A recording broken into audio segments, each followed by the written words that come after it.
Hold on, they not sponsoring the show, so I can't put the label on there. Drinking water, man. I hear that. I'm on that shit tonight, man. We gonna talk tonight. God damn it. Nigga want to drink coconuts and shit. Baby, pour me a glass of wine. Pissing me off. That's what I'm talking. Grape juice. Wine, please. I'm in between blessings right now. I shouldn't be drinking. Nigga. Yeah. Broke. Yeah, 100th anniversary, whatever it was. So they was testing the fireworks. I'm like, oh, we seen the fireworks. So let's get the fuck out of here. Every night they shoot them off, but Nah, I'm man, good. that sun beaming on your head. You know I'm bald, man. My shit was peeling. Yeah, I like that right there. Now that studio like make it. Oh no, I'm a podcaster, mama. Oh yeah, we gonna go with. I found this early. I was like, "What the hell this do?" Because I was looking for the settings for the GoPro. Oh no, this is elite. I like this, and yeah, we gonna go with this look right here. I like that. Yeah, we gonna go with this right here. It's nice and prestige. Prestige. There you go. All right, whenever y'all ready, let me know. I'll roll this in. Let's get into it, man. Let's get into it. 係坐得太屎忽都痛埋，係時候起身啦喂。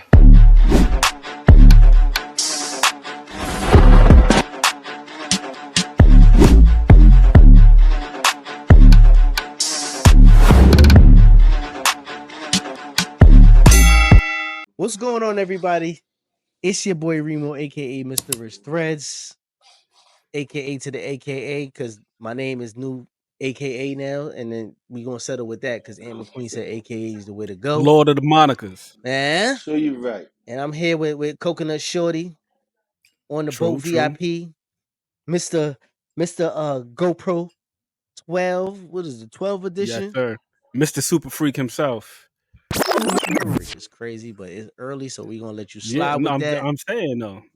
Island hopping Shorty himself. My wife, that's Mrs. Super Freak. They knew us on the boat. Everywhere we went. Oh, yeah, they're Super Freak. Famous niggas on the boat. You know what I'm saying? Karaoke out here. The computer be computing. The casuals is casualing. That's the man, Aunt McQueen. And we got a crazy guest in the building.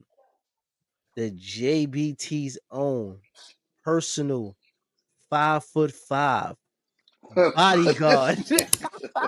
My man G Peasy, the Hood Connect. Mr. Get Your Hairline Right himself. Mr. Boxing / Sports Center and all that has joined us tonight, man. What's up, GP? How's everything, brother? Everything's good, broski. I'm chilling. Welcome to the casuals, man. Thanks for having me. Listen, man, you know, there's no rules, there's no holds barred over here. We break all the rules, man, regarding sports, boxing, cars, whatever it might be. And I'm getting a little crazy today because, you know, I got my stuff. We shoot from the hip over here. I was just thinking about that the other day, man. Like we might have to expand it beyond the boxing and the basketball and we might have to get all over the place, man, with it. Yep. I really don't give a shit. Whatever's happening.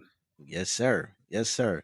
So I guess we could jump right into it on some topics, man, some hot takes of what's going on, and then wherever we end up because we here with family. But before we discuss what we're gonna get into, JBT Network, you know, the conglomerate of shows, just boxing talk community. It's not even a network, it's a community where everybody just enjoys what they're doing in their space. Nobody stepping on each toes. We do the 8 o'clock show where you get from boxing to blunt talk early in the morning at 8 a.m. My man Jay Hardcore. Then we followed up by Cast Sports at noon. In between times, you might have a little Let's Talk Fashion. You might have the casuals. 2 p.m. you got Just Do, the man, the voice, the legend of the streets, where no take is taken too far because, you know, he just gives his just due. Followed up by my man, who's next on the docket? BVO at 8 o'clock, the most controversial ex-football player I ever met in my life. And then you got the Rise podcast at 9, where you don't know what's going to go on between Squeeze and between my man Mr. All Access. You might have a Kenny sighting. You don't know what's gonna go on. Mr. Cavill might pull up. Some days we have the angry white men. We got prison talk with Tommy. There's a lot on the network. So just tap in JBT and the network to be, man. Bank ENJ podcast. Say that again. Oh yeah, Banky and them. Yeah, Banky, cool folks, man. Cool Bank folks. ENJ Yeah, podcast. Yeah, yeah, yeah, they yeah. doing something. Yeah, yeah, yeah. We got it all, man. So it's not too late. If y'all want to get down, lay down, ABT is the way to go, man. Let's jump right into these topics. We're gonna start with a little boxing talk, being that we got my man GPZ in the building, you know what I'm saying? Your man Shakur, he just announced a new fight, October 12th. And he signed a deal with Matchroom, the Zone. 2-fight deal with Eddie. First off, let's get your thoughts on what you think about his opponent on the 12th and him signing with Matchroom. I'll let you take it away, GP. Okay, his opponent. Um, I think his opponent is fair game. Signing with Matchroom is what I want to talk about. The kid need exposure, promotional. So, I think that's a good look for him. Um, See, the old way he wasn't doing it, so I think that's a good look for him. His opponent, I don't really think that it help. It don't make or break his career. Mm-hmm. I don't think it make or break his career. It's a winnable fight for him.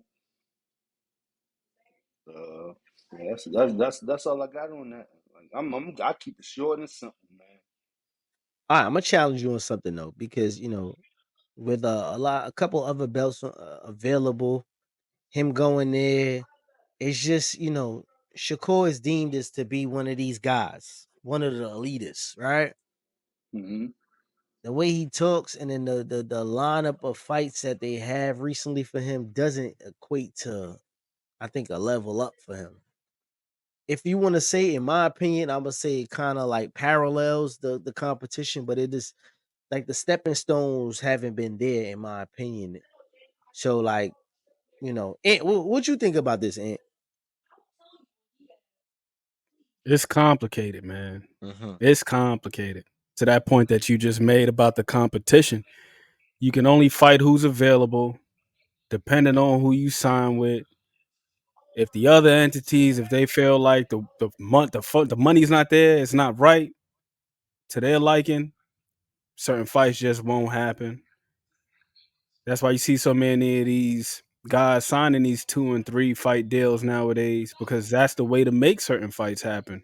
Apparently, unless there's an astronomical amount of money on the table to where it makes that much sense for both parties, or they're at a phase where they're ready to cash a guy out. I'll say this though. I want to talk about the other side of it. Joe Cordina. Yeah. Joe Cordina, I think he's a damn good fighter. He was a champion. Personally, I believe that he lingered at 130 just a tad bit too long. And it happens sometimes. Guys, they're having success. They stick around.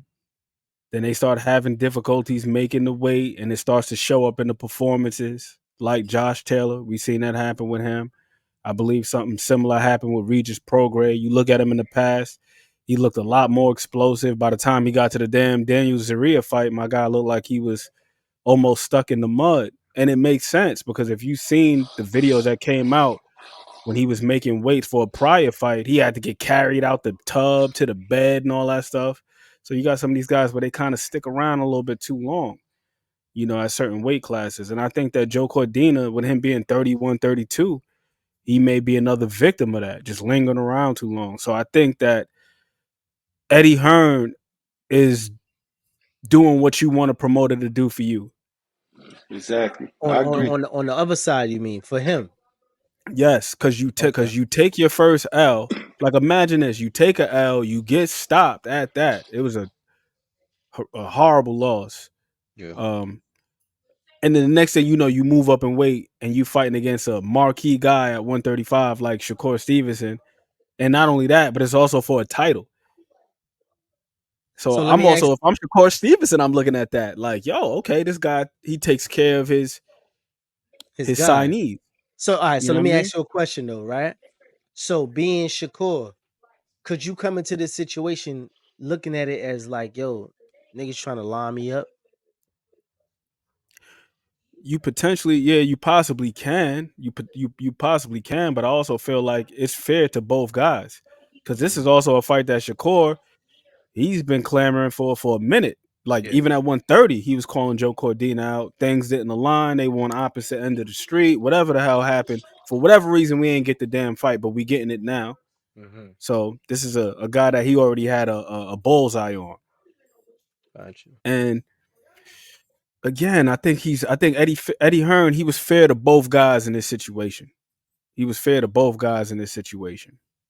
You know, I think a lot of people like they call like they want to burn down the town based on certain names, but it's like how many names, like you said earlier, is available? Loma already said I'm not fighting. Tank is not available to the business aspect of this shit. So it's like, should I as a boxer stay on the shelf because I can't get certain names? And then we say certain fighters stay on the shelf and their timing be off and all this other shit. And then they get in there in the big fight and lay an egg and be like, what happened? Nigga, I wasn't active. I Right. wasn't in the gym. Mm. You know what I'm saying? So it's like it's kind of tough. But what I my question would be like, what do you feel? GP, you could take this one away. How do you feel about the whole, you know what I mean, I would say collaboration between Eddie and Shakur? Like, does this favor both parties? Can one do more for the other? You know what I'm saying? No, What do you I feel about feel that? no, not I feel like the Shakur and Eddie, that's a match made in heaven for both of them. Eddie doing this thing right now. Shakur trying to get there. He want the big fights. Um, I'm back to his promotional team, man. It's horrible. He's not into promoting himself.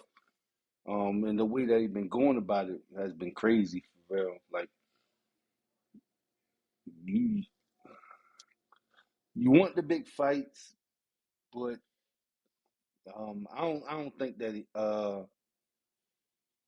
it's deserving. Like it's as a fighter is there, as a fighter is there, but far as a business, like I don't want to say a nobody, but you got to bring some more to the table, man. I feel like you need to bring some more to the table.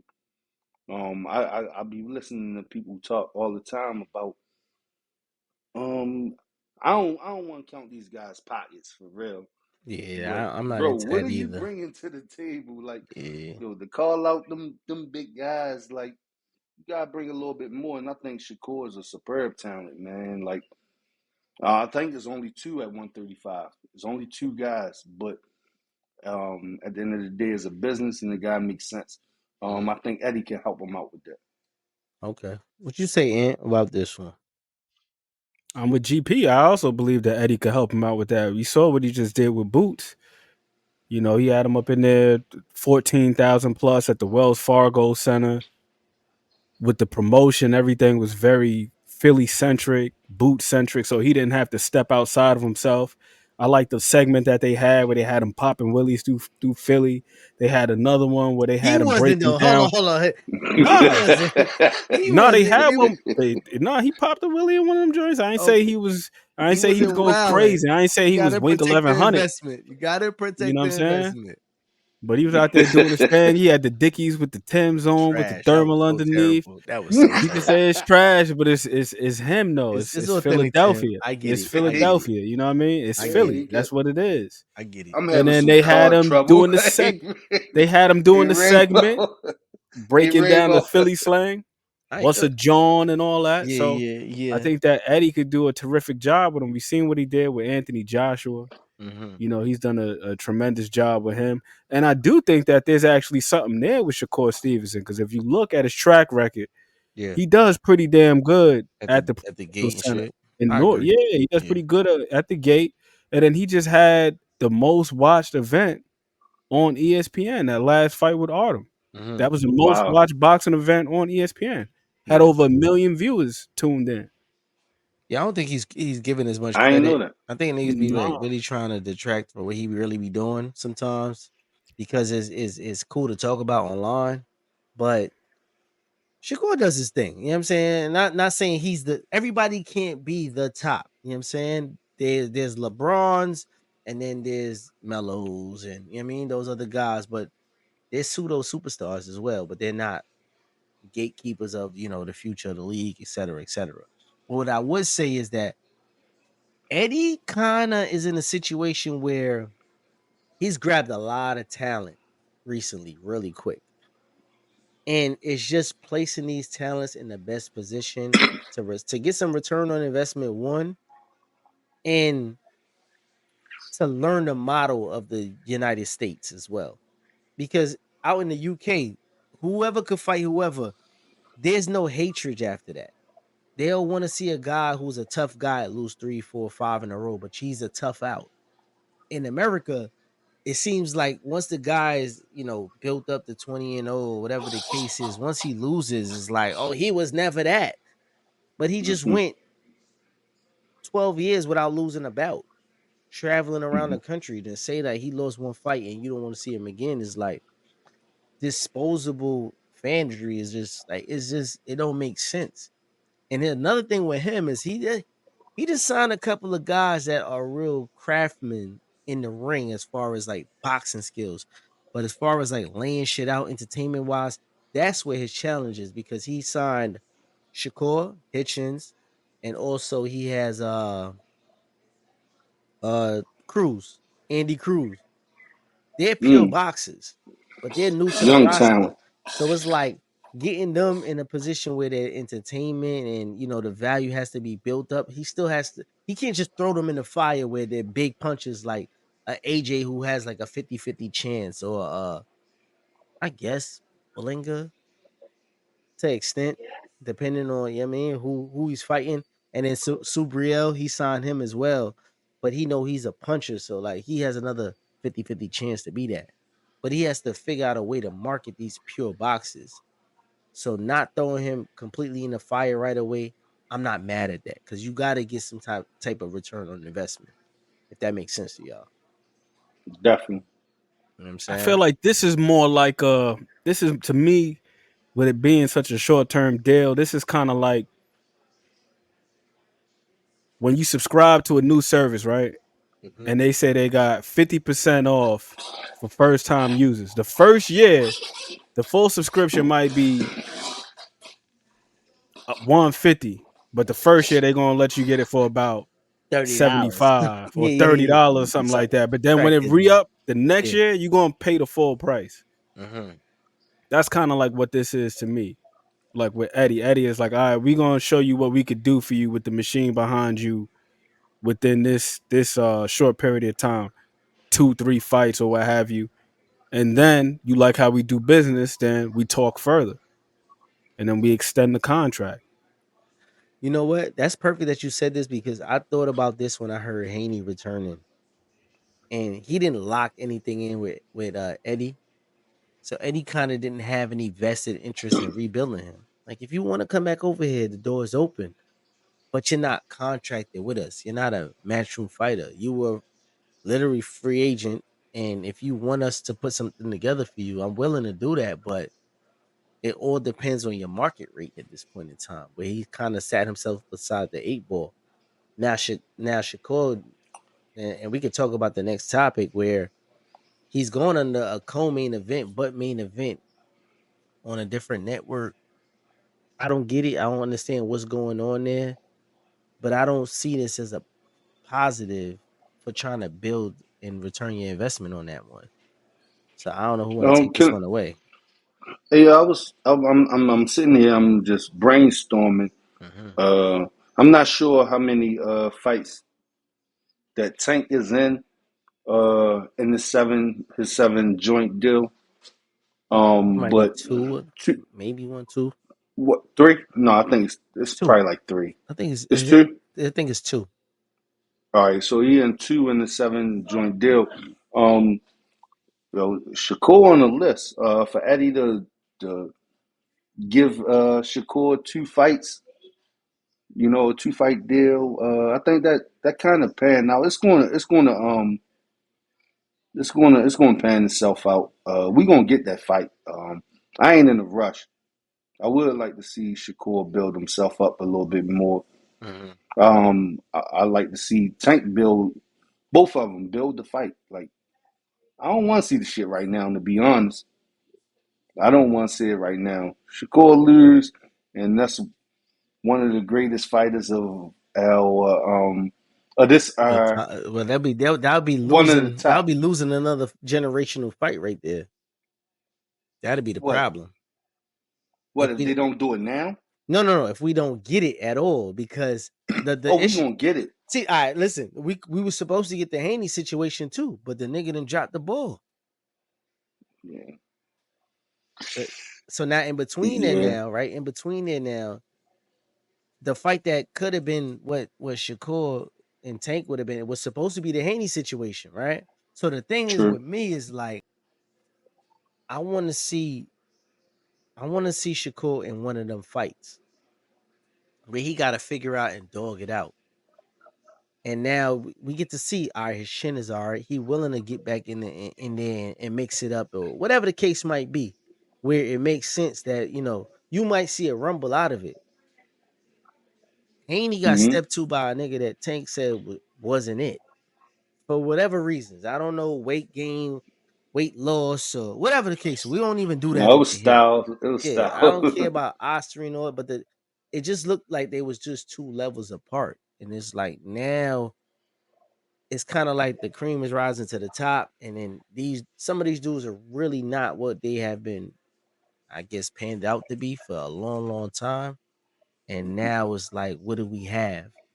And just the names are just falling off the board. And look at what I mean, look at 140. But before we even go over to that conversation, tell me about this, man. How do you see this panning out with the whole 2 fight deal, or how does that play? I'm not sure how it pans out, but Eddie Hearn, he's laid out his plans. I saw an article earlier on Sports Illustrated, and he said the plan is they actually want to do 3 fights. He said he wants to do Cordina, which is already slated to happen, Williams Zepeda, and then Tank. Mm. He said those are the 3 fights that he wants for Shakur, and those are the 3 fights he's looking to deliver. That sounds like a great plan. That sounds like a great plan. My question would be, how does he get the Zepeda situation and getting Oscar to buy into that? That's my only reserve about that. Mm. I believe that the Joe Cordina fight, if all things go well, it's a step in that direction because this is Shakur's first pay-per-view fight. Personally, I'm not a fan of when other fans, even though I don't want to be the fan police, I done said fan like 3, 4, 5 times now. Hmm. No, But I get what you say. You the you know what I'm computer. saying? It's all right. It's all right. You Aunt But when McQueen. fans start saying things like, "Oh well, this guy don't sell, and this guy ain't this, and he ain't that," but the Yeah. thing is, that wasn't the game plan. That wasn't how he was being pushed. That wasn't how he was being groomed. Like you look at most of those guys over there on top rank. I don't even know where that thumbs up came from.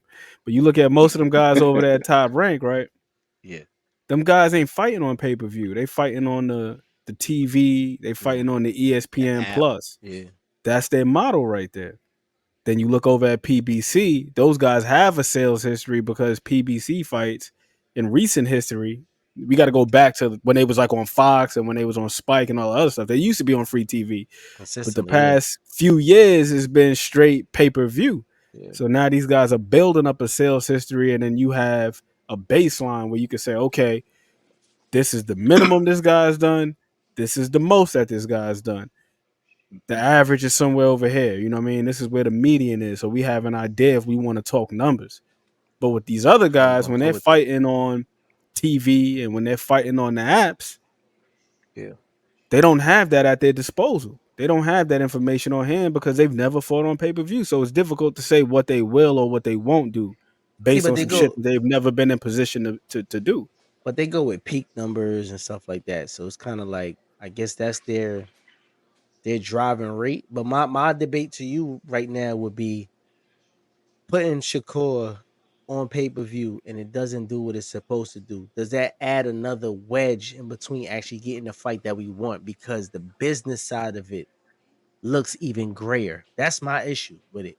Possibly not. Definitely. Possibly not. No, definitely. Possibly. I'll tell you why I say possibly not. Mm-hmm. I think that it may make things a little bit more disadvantageous Good word. for Good word. Shakur and his people. Shakur and his people, right? It may, Hold on. Let's give a round of applause. Say that one more time. Disadvantageous. listen, man. We go just say this. They look at them numbers and Don't they be dumb it like, down "Oh, for me. Don't dumb it. Go I'm ahead. not dumbing it down. I'm just Compute, saying compute. they gonna look at them. They gonna Hey look at yo, those numbers and they gonna don't be dumb it like, down for me either. I got my dictionary. Facts. We let's say the good. numbers. Let's say the numbers aren't what people expect or they fall short. Yeah. The other side would be like, well, you only did XYZ. This is what we got for you. Take it or leave it. I feel like the better it does, I don't think that is gonna diminish the possibility of the fight happening.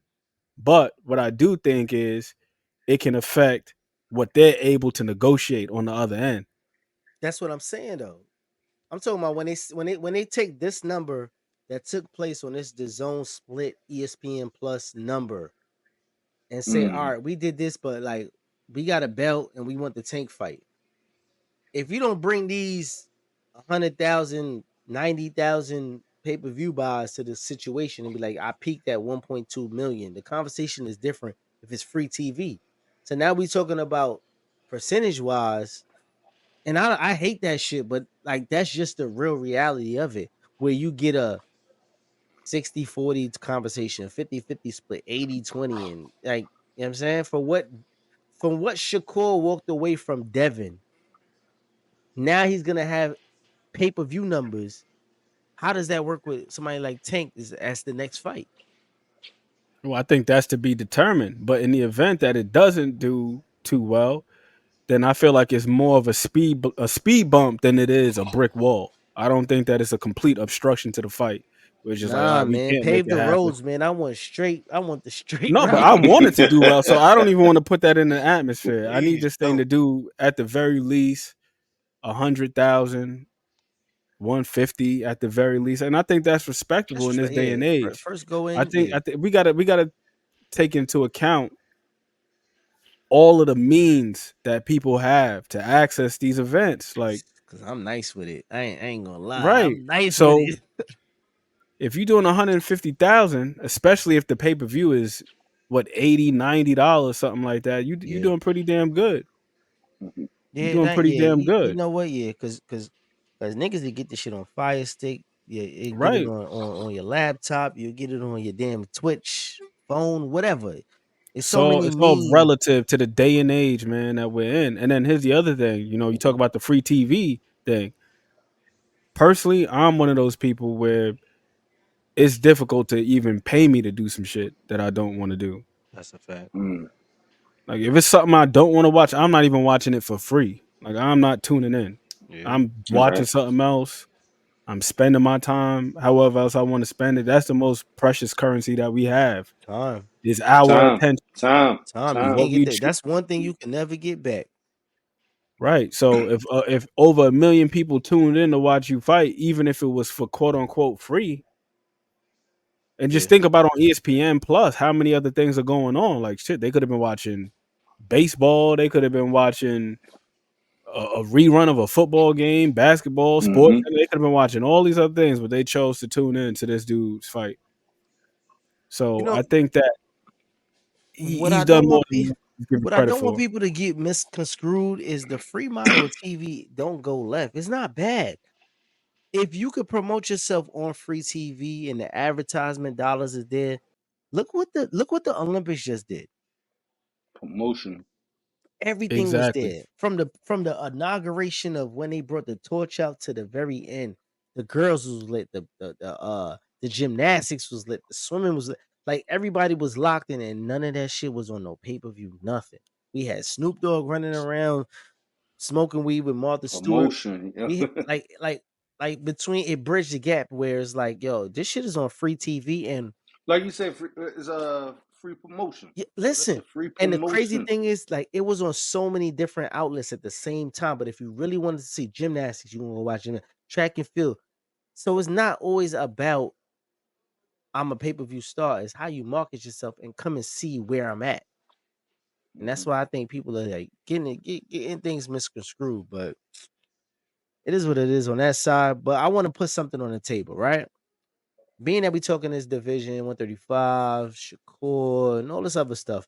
Loma has fell off the board. He's not fighting until the new year. He took his ball. He went home. He said, "I'm not fooling with y'all." But he was at the He fight. said he took his Yeah, ball. he took his ball. He was a bad friend. He took his ball. He said he took his belt, his ball. He said, "I'm not playing until 2025. Leave me alone. I don't want to fight Tank. I don't care about Shakur. Leave me alone." All right, cool.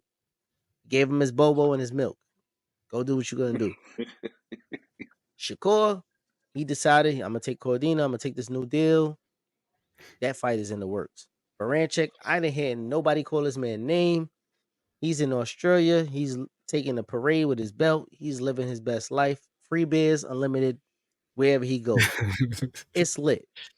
So now it leaves a hole and a gap for somebody like Tank Davis, who just came out the ring, but was on a 13-month hiatus due to legalities, whatever the case is. But the names are falling off the board. That makes sense business wise. It makes sense pleasuring the fans, where he can't just call anybody's name. My question to everybody on the panel would be, where does Tank go next? I'm glad you asked that. And I had already had it. I say it's two top dudes at 135. That's Shakur and Tank. Um, Shakur had a boo boo with De Los Santos, and as well asked Tank like, why don't you fight him? I say De Los Santos the guy for him. Mhm. Shakur, you couldn't do it. You had a boo boo. You want me to fight him?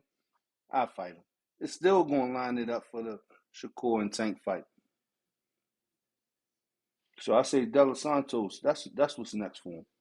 I think it's a decent name, but he ain't done nothing since that loss. No, it ain't fight, but I'm talking about the story. It's just the story.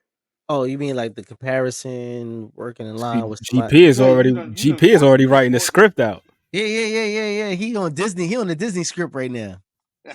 I ain't mad And at I'm it. with him. I'm right there with him, Okay, go man. ahead, Hey, Ant. You take it away. You take it nah, away. cause yo, listen, man, GP making too much damn sense. You mess Mhm. around, they fight. Let's say Tank knocks him out in emphatic fashion. Look right into the camera. Yo, Shakur, I did what you couldn't do. Jay-Z, You what know what I'm happened to saying? you? I get it. I get it. I get it. It makes a ton of sense. You know, Come on, man. I'm not mad at it. I'm not mad at it, but I just feel as though like the division is kind of drying up slowly, but not drying up. But I think the youth movement is right behind the top four names, three you names. saying we need this fight? We need this. It Need this has fight. all these conglomerate of names has to happen sooner than later because Baranchik is a champion. That's how bad it is. They didn't had a guy come from who he fought? Navarrete. Yeah. He looked like All right. shit at 35. Let's keep it real. He looked like shit at 35. And he was deemed as one of those guys who was supposed to be a name in the situation to really carry the division on. And he looked like shit at the weight class.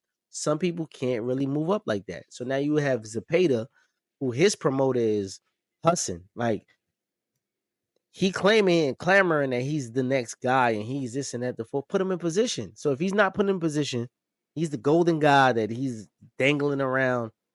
Golden boy special that he's usually do. Let's say he doesn't fight any of these three guys with a belt. Name somebody else and it makes sense business wise, the time frame wise. Like it don't add up to me personally. The I division is think just Tank is getting in a younger. position though. This is the thing though, Remo. When you're a guy like Uh-huh. Tank, it don't even have to make sense business wise for you. It Cause he is business. no. mm. I'm a call bullshit on that, right? And the only reason I'm gonna call bullshit on that one is because people was back and forth with the Frank numbers, right? Frank was probably one of the top 5 in the division before he moved up. He moved up now to 140, correct? The numbers didn't number like they expected promotional wise, the way they handled it. One tour, they didn't get the 2 city shit, whatever the case might be. If he announced tomorrow that I'm gonna unify with Baranchik, y'all gonna love it. Boxing pundits gonna love it. He's getting closer towards unification. Finally, he's focused on the division, and he's working on his Hall of Fame. All right, cool. The casuals will be like, what? Who the fuck is that? It's a hard sell for the casual, and being that you're saying Canelo Tank Canelo, whichever one you want to put in based on your age range and who you follow, that's not going to do it for the business side. Is my thing. And Tank is It'll stuck do it with for the business of Tank though. but Tank He's gonna get paid regardless. See, I True. agree with that one True. because True. he's got to the point where he got a guarantee, whatever the contract might be, 7 fights, And whatever, this is what whatever. I'm saying. For him, it's not going to make sense. But the money that they're putting out per fight, they're going to need production behind that, and that's the thing that I'm saying. Yeah, but if it's already guaranteed, it don't matter. No, You for basically, him, you basically Bobby Bonilla at that point. but for him, it I'm not doesn't sure if you know the matter story of Bobby Bonilla. how he got paid. Like 20 years He later. he still gets paid No. every year, Yeah, that's what I'm 1.5 saying. million from the Mets every There's year. They but got to there's write no him a there's check. no there's no contract reconstruction in boxing. That's what I'm saying. So the thing is, like, you signed Tank for 7 fights, right? In your mind, you thinking I'm gonna give you this big up front. The next 7 is gonna be crazy because that's kind of what they did with Floyd, right? They gave him a big up front, and everyone was a money Mayweather night, depending on whoever he called out. But them names ain't aligned in that division currently. If the top 2 with belts ain't there. So it doesn't garnish the same attention if you want to say Keyshawn, Abdullah, the little Redskin kid, Carmel. Them names don't garnish what Floyd versus who's the dude that headbutted him? Victor Ortiz. Yeah, like Ortiz. he wasn't Floyd like was the show. Once again, Floyd was the show. that's what I'm And saying, it's and going to sell anyway. and that's what It's I'm going to sell saying though. They anyway. knew it was a return on investment though. Them names ain't on there like that. It didn't Yeah, matter but who I don't Floyd think was that fighting. Victor Ortiz was like moving heaven on earth. We were just in a different point in time. The fire stick wasn't out yet. So you know what? I'm not even gonna say the numbers because I'm not expecting. I'm gonna come on record. I'm not saying that the conversation is 1.2 or Ryan numbers every single time. But to get the return and I'm gonna cut that in half, 400, 450. Yeah, but it also depends on what they spending on the event on the events themselves. Because a lot of times we look at flops just based on the results Mm-hmm. and not against what was actually spent. So yeah. Like for example, like let's say we made a movie. Mm-hmm. We And the spent budget, 100,000 on the movie. That was the budget, 100,000, and the yeah, movie made made. 4.5. Yeah, You know what I'm we saying? we exceeded times 1,000.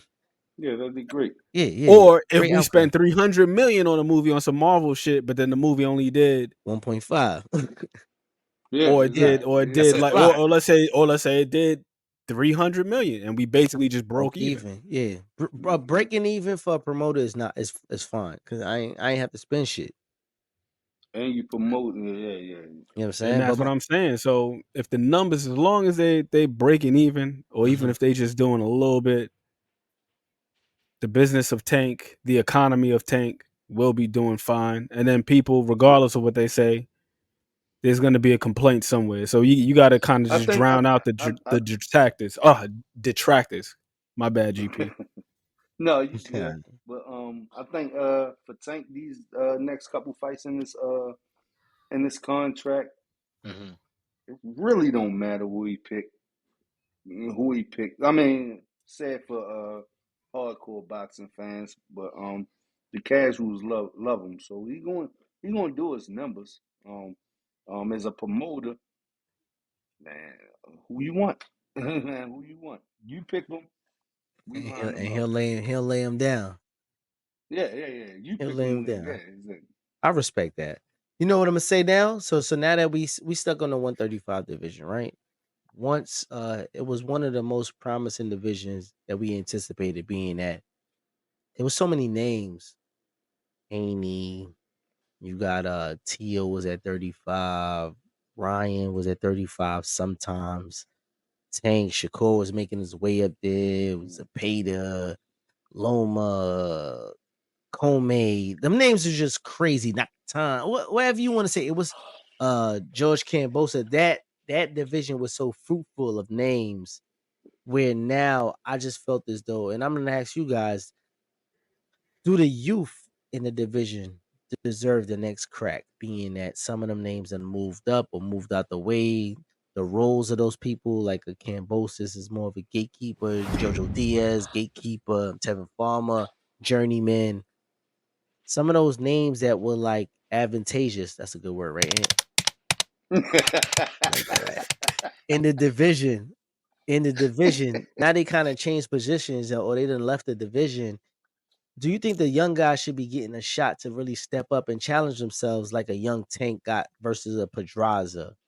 Or like what Monster Anyway right now is receiving a jump between divisions? Or fuck it, what Loma was given right out of the Olympics as deemed as I'm one of them guys. Fact. Should the young guys be able to say, like, I believe in my craft, give me a shot? Lubin was given a shot at, Charlo early in this time. He might have learned from that situation and he's still in the mix. So should the young guys be given a chance now rather than later? Take it away, Ant. It depends on whether or not the promoters believe in them and what they see and their teams, what they see. Their teams know what their pedigree is, what type of seasoning they may or may not need. Because you do have situations where you got guys where they jump into the fire early and they get ruined, man. Like Davy Moore. I was just reading this book the other day called Sport and Blood, and they talked about that. How his rise was meteoric. Like he was out of there. And he fought Roberto Duran, and shit just wasn't really the same after that. And those things happen sometimes. And then you got other guys, like for example, you mentioned Loma, but Loma had what, 400 amateur fights. Mm. Yeah. By the time he got to his second fight, it's like, damn, how many jabs and right hands do you need to see before you know how to fight or not? Like they knew what they had in this guy, and he was a two-time Olympian. Loma got 2 gold. Where the hell these balloons come from? Loma got 2 gold medals. Loma got 2 gold medals. Mm-hmm. That's why they were able to fast track him. Andy Cruz, if I'm not mistaken, he's a gold medalist, right? 2-time. 2-time. Yeah, but That's why he's on the fast Damn. track. all right. So what I'm that's a perfect example right there. Before we even get to you, GP, right? Andy, he in Philly now. He been getting what, 10 rounders off the rip, Off the gate, out the off the gate. gate. But my That don't thing that don't is, ha- that don't happen. but the Loma situation was how many fights in before he got a title fight? His I'm second fight, he got a title fight. Shit, second but fight, I'm an yeah. advocate of give it to me now rather than later. If y'all really think he's vested and he's that guy, and fuck it, give it to me. But I'm a fan of combat sports. Whether you win or not, if I like what I seen and I was entertained, I want to see you again. So why not? Why am I waiting to see 30-0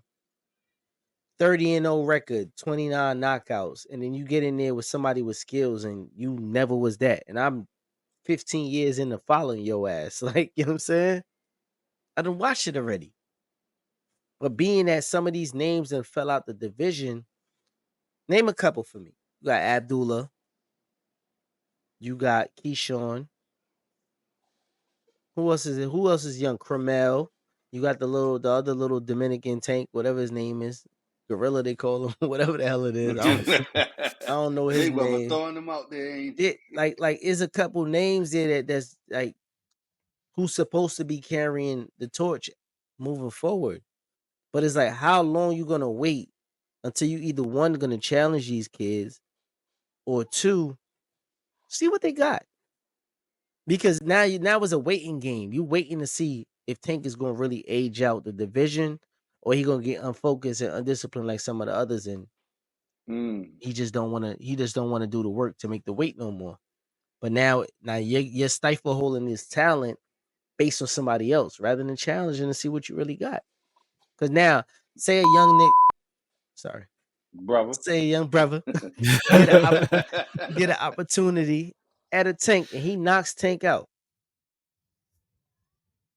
We don't see it happening, but neither did we see Mike Tyson losing Mike the. Tyson, You know what I'm saying? Yeah.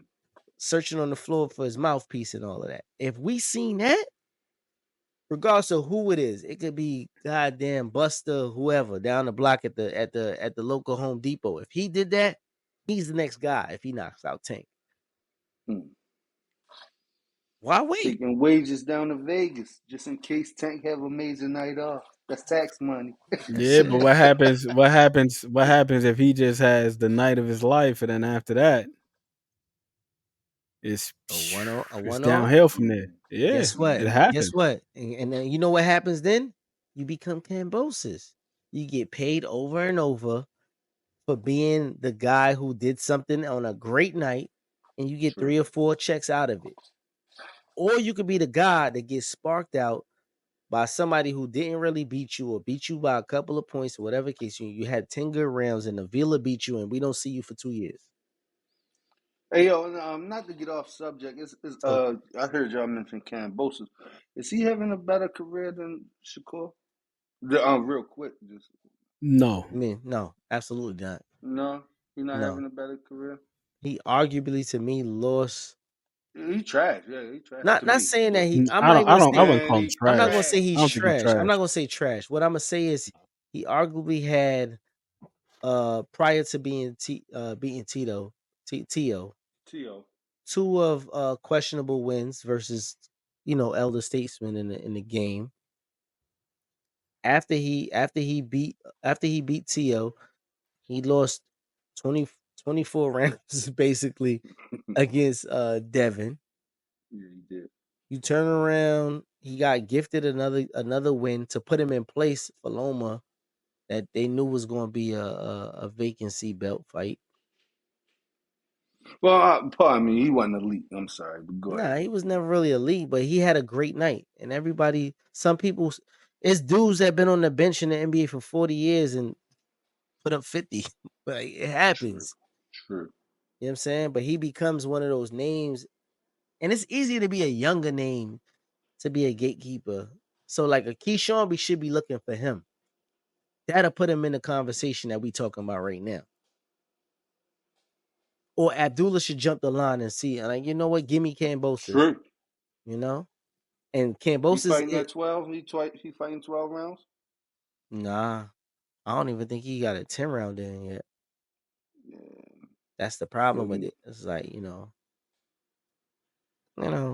is what it is sometimes, My See, but the bad. thing I is, ain't mean to change how it. extensive is what's his name? How extensive is his amateur background? So some of these guys, although they look terrific, they're still learning on the job, Yeah. and they're still fighting against guys that have more experience than they do. But their True. talent and their youth and their athleticism is closing the gap between them and these other guys Yeah, I get in that. most cases. And then you got some instances where you have, they call him the wily veteran, and them guys, they just so damn crafty. I believe that's what happened with Berlanga when he went up against Steve Rose. Because prior to that, he was knocking everything out. Yeah. What was it, 16, 17 straight first round knockouts? Something crazy like that. What was his He went amateur up, background? I think he got a solid one, but I don't think it's anything too crazy. But then he went up against Steve Rose, and Steve Rose is a guy who knows how to handle himself. You know what I'm saying? This is a guy's he's been around the block. He in his mid-30s. He's well schooled. He's crafty. All every adjective you can think of to describe a veteran. That's what Steve Rose is. Like the dude just knows how to bring it to basketball terms. He's like Sam Cassell. Like when Sam Cassell, by the time he got to like Milwaukee, Mm-hmm. you know what I mean? Just like 2 point Giza. he that dude that's gonna hit you with the little bump you with the shoulder, and you know what I mean, Yeah, bump you in the shoulder, bump off, a little step back midi and all that stuff. Like just some little veteran tricks. He crafty ain't shit. fast. He ain't fast no more, but he know Yeah. how to control the pace. He know how to slow it down and all that other stuff. And you like, damn, how is he making these shots? That's what Steve Rose is. Hmm. Absolutely. Yo, Crafty. let's pay a couple bills real quick and hit the commercial, y'all. It's time for another raffle brought to you by the JBT. Our first item is a new 10th generation iPad with a liquid retina display which shows off beautiful color and has plenty of power for all your handheld computing needs. Great for work, play, or just movies on the go. How much is it to enter, you ask? Just $10. Or you can catch the deal with 3 entries for just $25. It's easy to enter. Just cash app your entries to $ JBT Network 1. That's $ JBT Network 1. Our second item is a set of Konichi Bear Bluetooth noise canceling headphones. Great for gaming, movies, or travel. As the second prize in this great raffle, our third item is a Ninja brand air fryer. Great for all your air frying needs. Cooking healthy with the JBT. So send your entries via Cash App to JBT Network 1. That's JBT Network 1. $10 each or 3 for $25. Put raffle on the comment line and you are entered. Listen, if y'all don't figure out by now that y'all need an iPad, an air fryer, some noise canceling headphones, it's not on me. It's on y'all. $25 to get you a block special, 3 entries. That's a special. Each one is $10. $10, $25. The goddamn iPad is 300 plus. That's a win-win in my book. So if y'all don't figure that out by now, send y'all money, JBT Network 1. Get locked into the listen. You done seen the angry white man that walked away with a 55-inch last time, delivered to the crib and all that. So it ain't no scam, it ain't no gimmick, but that's on y'all, man. JBT Network 1, $10 to get you 1, 25 to get you 3. So lock in. The drawing will be live. So you can't say you got cheated, man. So good luck. Got to be in it to win it. Let's get back to this conversation. My man G Peasy and the computer himself and McQueen. Let's transition, man. Let's talk about some hoops right now, man.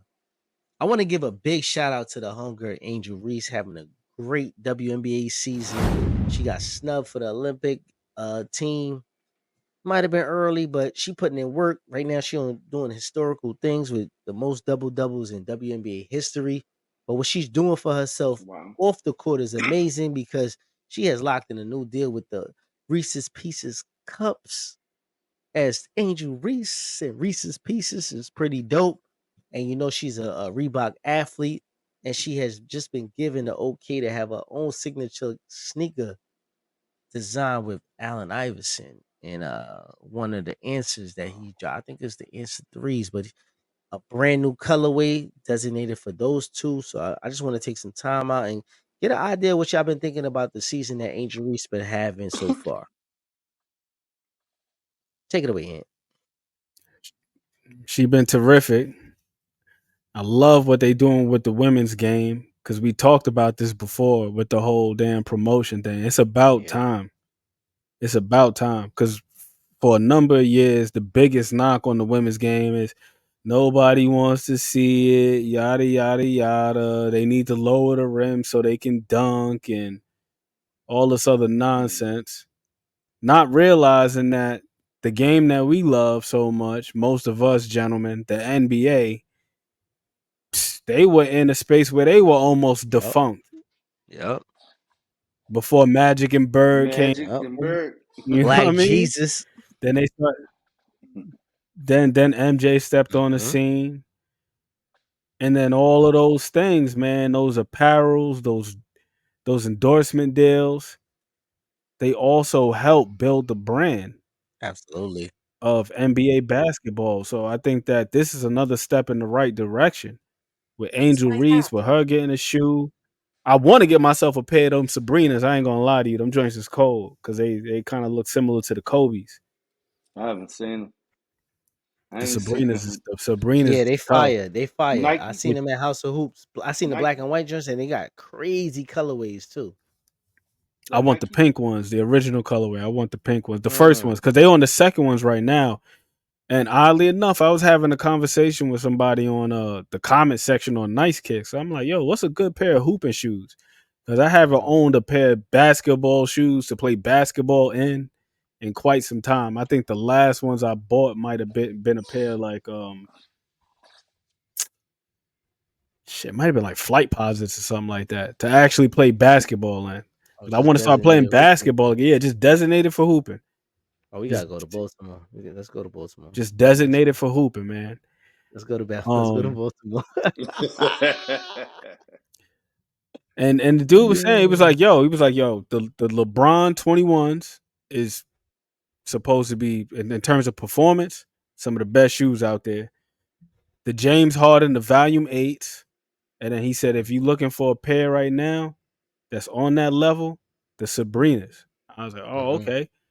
And I see men wearing them shits, man. I seen Jalen Brunson wearing them in a game. He was wearing the Sabrinas. You know, he always wear the low tops. He always wear the Kobe's, but he had the Yeah, yeah, Sabrinas yeah. on a couple games. And so Man, to see Angel Reese doing it, I feel like that's dope, man. Like for them to just continue to build the brand, build the brand, build the brand of women's basketball.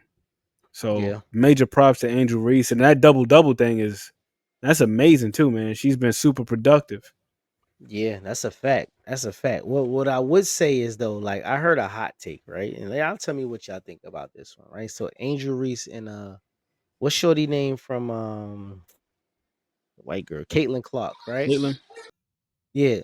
So basically what I took from them two is the hot take that they presented was that's the Magic Johnson and that's the currently the that's Larry Bird, the Larry Bird of this shit, right? yeah, But the one that's in college right now, the Juju Watkins chick, yeah. she's something different, bro. That's the Michael Jordan that they waiting to get drafted. Because I personally watch her skill set. And that girl right there is a dog. When I say dog level, it's like a different level of intensity and skill level in itself.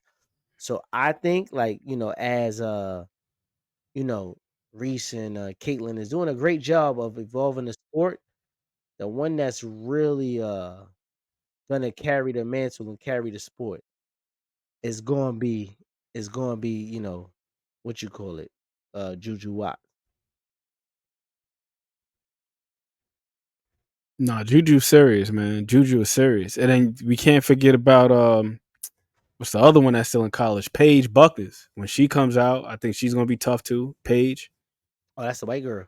she gonna be tough. The one at UConn, like she gonna be Yeah, yeah, tough. yeah, yeah. She tough. She tough. She had a couple injuries and stuff like that. So I just want to see how that carries in the longevity with her, whatever the case might be. I'm But hoping Zaya Cook pans out because I like her game a lot too. I I just like think in general the evolution of girls sports is kind of dope, and like it's more to come. It's more to come, and it's more digestible as fans because we didn't expect it. We wanted to see dunks and stuff like that, but they having very entertaining games. We just had a game, a buzzer beater the other day, tying 3-point basket into a lob. Shit is getting exciting, it's getting entertaining, and like I think with the more promotion of the sport and giving them the lens to really perform on the big stage is gonna do better for the girls' sport in general. So shout out to them ladies. But let's get into the men real shout out quick, to right? Enrique too. Before we move on to the men, Enrique is tough, man. Which one Enrique, is that? I sent you her clips. So I showed you her clips. The one that playing Dallas. She played kind She of like does the Kyrie. she does the does she do the commentating with the NBA during the off season? Nah, that's not her. That's not her. I know who you talking about though. Okay, Enrique okay, is okay. tough though. Enrique played for Dallas. Bro, I be seeing some of these chicks. And because I was a big back in the day, big Dawn Stanley fan. Like, you know what I'm saying? So I always respected the craftsmanship of being a female learning the sport, and you know what I'm saying? Because they didn't have the verticality to get up and down, but the way they used to handle shit, and like I tell my son up to today, if you really want to learn the sport, you watch the females play because they play the right way. Mm. Because they don't have the athleticism to really like just throw the ball up anywhere and I'm gonna just dunk on somebody. They don't have the, you know what I mean, the skill set to do that.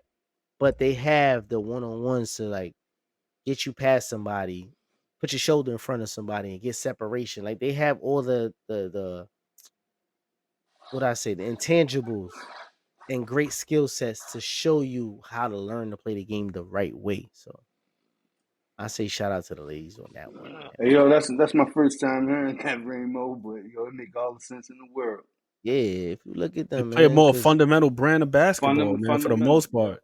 absolutely, absolutely. Because like a dude, you see a dude at the park, he ain't shit, but he just wild athletic. Just throw it to him anywhere, or like get him, don't let him get 2 steps. If he get 2 steps, he windmilling it or some crazy shit. Mm-hmm. Like you know what I'm saying. But the girls, like they'll break your ass down because they have handles, they could pass, and you know they shoot funny. They shoot like out of the joint, but Off like the you know what I'm shoulder. saying. Not If they really, nowadays. Nowadays, yeah, these yeah, skills is now they getting no, crazy but with it. They for just a minute though, because what's her name? I used to like Betty Lennox. They used to play in Seattle. She played PG mm. for the Seattle Storm. I liked her. Becky Hammond, her game is filthy. Like if you look at her mixtape What's shorty? for assists, What's shorty that played for not the Suns, the Phoenix something? Diana. Tarazi, no, Tarazi, she She could talk shoot. shit. She Diana get in Taurasi, your she played face. for Mercury. Mm. Yo, she used to go crazy GP, and I respected like the grittiness of it. She was just nasty with it. It was like uh, what's the name? Was it from Yahoo? Shamika Hoslaw. Yeah, She was like she was a dog too. Like just talk shit to you, bust your ass, and go home. So it's like the evolution of the game with skills and attitude, and they let them get after it in the WNBA, and I enjoy that part as well. Like no easy buckets, cause ain't nobody dunking. So if your skill set ain't Mm-hmm. it, bitch, get your ass off the floor. You don't play this game. He Yo, said ish, y'all. He said let's get ish, into the y'all. guys real quick, get man. into the guys. Let's talk about this shit, right? Being that we East Coast guys, you know what I mean? Jersey, New York, be more. The Eastern Conference is getting kind of wild lately, man. So we got let's name the top 5 we could anticipate that's gonna be up there. And I'm gonna always say I'm gonna give the nod to the Boston Celtics because they won a championship and there wasn't much motivation and movement around anything going forward with them last season. So they kind of was intact. So I'm gonna give them the top slot. Mm-hmm. After that, it's kind of in the air. We got the Knicks, The the Knicks. Nova Knicks. The That's Knicks done it. made a The lot of Knicks. movements. Go ahead. Matter of fact, let me shut up. Go That's ahead. it. The Go ahead, Ant. Knicks. The Go Knicks. ahead. It's Knicks or nothing, man. It's Knicks or Mm, nothing. It's mm. Knicks or nothing. That's it. Oh, so we just hit the Knicks. That's it. Yeah, The man. Knicks It's right now. Right now, listen. The Knicks, they're gonna have continuity, and spontaneity. they also gonna have depth. The Knicks are Mm-hmm. going to have depth. We had 2 guys that was starting last year, right? These guys are going to the reserves. And Okay. Josh I'm Hart following you. and Mm-hmm. Dante DiVincenzo. Dante DiVincenzo broke the Knicks 3-point record last season. We're gonna have him coming off the bench as a 6th man. This dude, another thumbs up. See, Well, Apple knows what it is. where's that shit coming from? He got his iPhone connected to this shit. No, that's not even my iPhone. Is it? Oh, is that your I got iPhone? the GoPro Oh, right now. you got the GoPro, but he got So his reactions on. we have Josh Hart, Mm-hmm. who, if I'm not mistaken, broke the Knicks triple double record in a single season last year. Hold on. Can I ask you a question real quick? During Yes, the sir. next season, do we get a Knicks hat? Or it's Yeah, I Knicks? got a Knicks hat over there on the wall. It's either Okay, all right. Knicks or I'm just Mets. That's all I wear on my head, okay. man. All right. Mainly the Blue and Mets. orange. I get it. I I don't get it. care. He I bleed don't blue care. and I could orange. have. It doesn't matter what color I have on. I'm wearing a Mm-hmm. damn Mets hat. Okay. All right. It Respect doesn't it. matter. Okay. Okay. All right. So all Hold right, on. let's get back to it. So you Hold on, got no, hold on. shoot, shoot, shoot. No, Go ahead, GP. Let's hear it. no, Let's Go hear ahead. it. Yeah, go cause I'm ahead. serious, Put some bro. science on this one. Man, don't, man. I'm the type, man. New York gonna have to show me something before I jump on a bandwagon, man. Not to go Damn. against y'all, but I ain't been good in forever. You I'm ain't not been gonna say watching that. it forever. They've been Nah, they've I'm been not good gonna. the past couple Yeah, years. I'm not gonna Man, say now, that they're not what? good. A playoff game? Nah, No. they no, They were they've been damn near in decent the for what? conference finals the last year, and they were missing OG. again. They were missing OG. They were missing Julius Randle. They were missing Mitchell Robinson. Mm-hmm. The bench was damn near depleted because you had guys who were Right. on the bench starting in games. And then not only that, but in the last game, my guy broke his damn hand or fractured his hand or whatever the hell happened to him. And Brunson. a lot of Yeah. guys that were ran into the ground.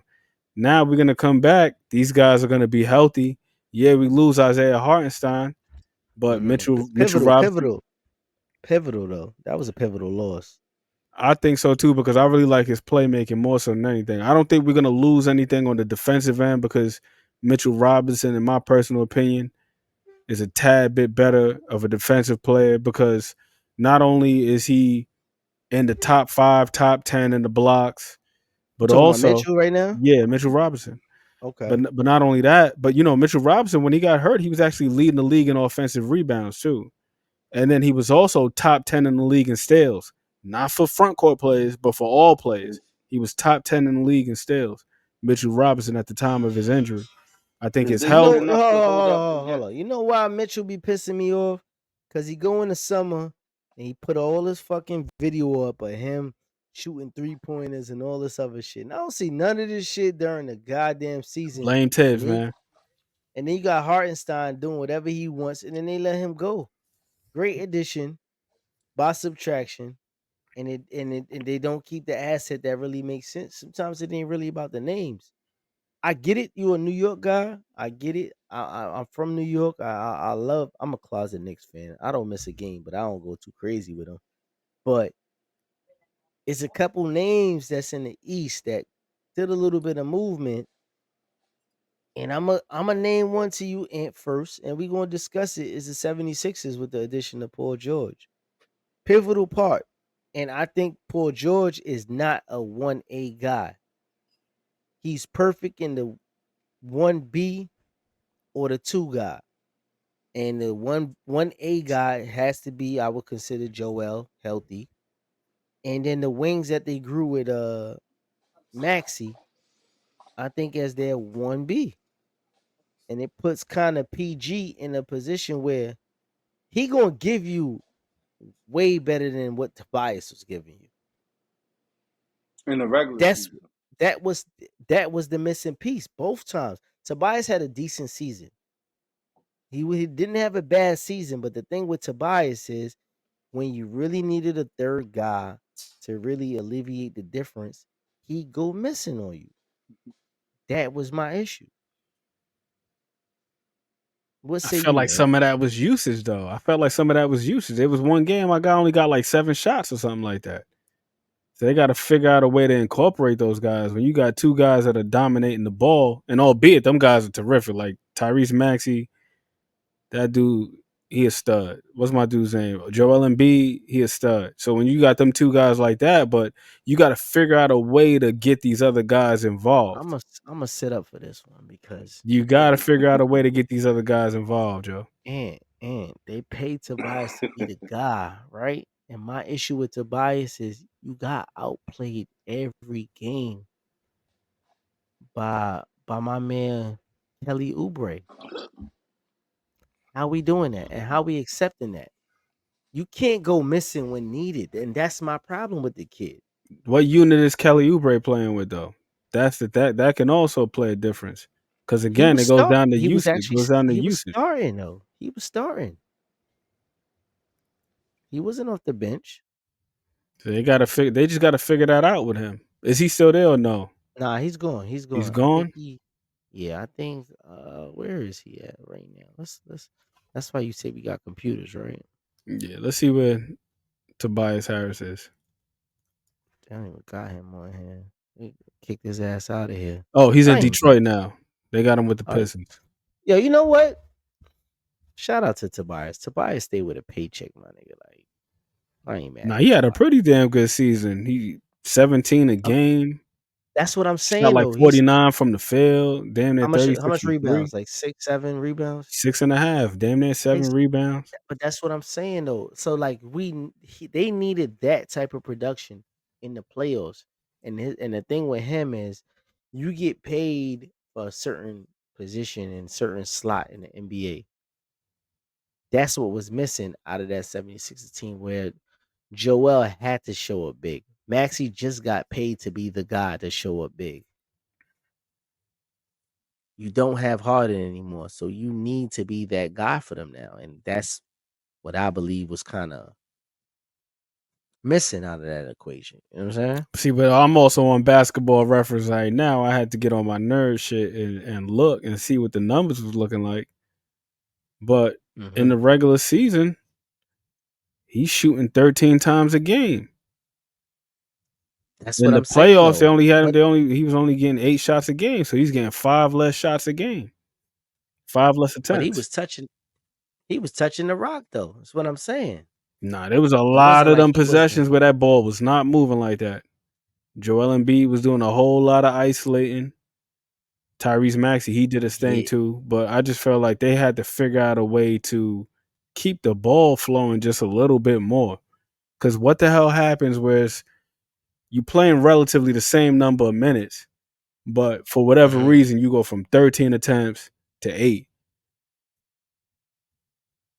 I just think sometimes in that position, the people who instill, confidence in you, being that type of guy, and you not taking the opportunity, they don't instill the same confidence in you, and they move on and think they could, I guess, play hero ball. I don't see the benefit of it if you really one of those guys, and it shouldn't be that, but it falls into that situation. Because I'm looking at his numbers from prior years, and that wasn't the case. 2023, he was taking 12 attempts per game, and he shot 52% from the field, averaged 15 a game. And then the year before that, it was 13 and a half attempts, and he averaged 17 a game. And this isn't the playoffs; it's the postseason numbers right here. So for whatever Mm-hmm. reason, It's a those fall off attempts, yeah, but dramatically. those attempts. But if you look at it, those 5 attempts right there, let's say you make 2 of those, Yeah. a 2 and a 3, something like that. That'll put you around 13, 14 points right there. And then also more attempts, you might get more free throw attempts if you're being Mm-hmm. aggressive. Let me give you another team. All right, high anticipation, low reward, based on landing Dame Lillard, the Milwaukee Bucks. Mm, Do you think they've peaked? I think so, man. I think so. I think Dame is fantastic. I think that he's fantastic. But I felt like Drew Holiday, it was clear what they were missing this year. Because Dame, he gonna give you them buckets. But Drew defensively, having him and being able to just put him on the other team's, Best yeah, you know what I guard, mean? yeah, Best guard, even they best wings at times. Like, yo, Drew's a dude that he could probably guard 1 through 3. 1, 2, 3, Yeah. yeah. 4 might be a little too Might much be a for him, little too but much, but then you won't even need him to guard the 4. he's a strong guy though. He has a good Right. base. So I'm not like sometimes they say touch and go, where you hold off the big until you can get Yep. somebody to get a switch without being taken advantage of. I got 100% faith in somebody like Drew Holiday, which is why I kind of think Boston has landed where they landed, because he was like the Swiss Army knife for that Yep. situation. But what I would say for the Bucks, I see them probably at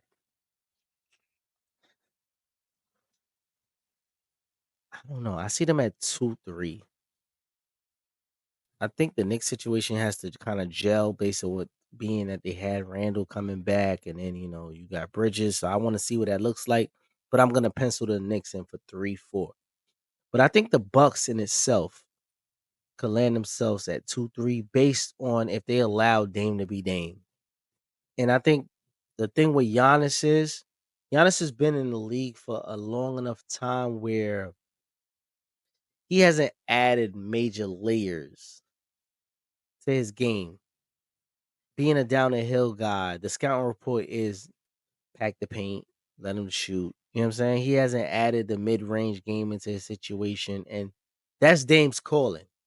So if you're gonna finish at the rim, it'll be beneficial for him to have Giannis off the ball a little bit more and put him in a dunker's roller spot versus him controlling at the top where he kind of becomes a little bumbling, gets a lot of charges, they pack the paint, and then they force him into doubles and jump shots, which is not really his game, but is releasing some of that, you know, I guess the cornerstone of the franchise guy and trusting the talent of somebody who's a top 75 in NBA history talent next to you now.